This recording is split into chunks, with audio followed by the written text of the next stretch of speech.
Македонската економија е отпорна и стабилна, оцени Меѓународниот монетарен фонд.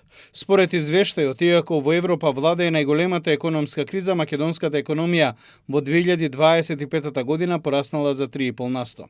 Економскиот раст е забрзан, јавниот долг стабилизиран, а финансискиот сектор останува стабилен.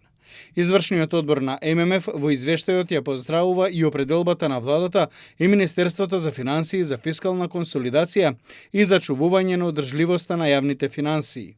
Подобрувањето на наплатата на приходите, зголемување на ефикасноста на јавните расходи и одговорното управување со јавниот долг се важни за дополнително зајакнување на отпорноста на економијата.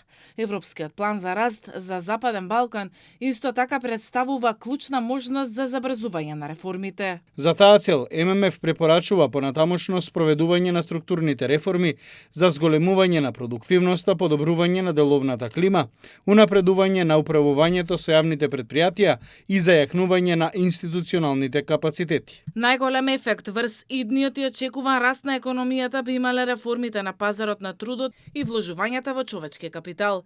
Тие би можеле да донесат дополнителен раст од 6,6%. Подобрувањето на деловната клима би придонело со уште 4,6%, а намалувањето на корупцијата и подобрувањето на институциите со дополнителни 2,7%.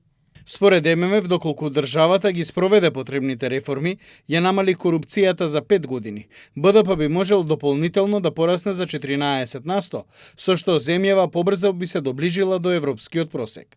Извештајот ММФ го подготвува еднаш годишно за секоја земја поединечно и дава насоки како да се подобри економијата во земјите, при што се прават и анализи на кредитниот рейтинг на државите подоцна.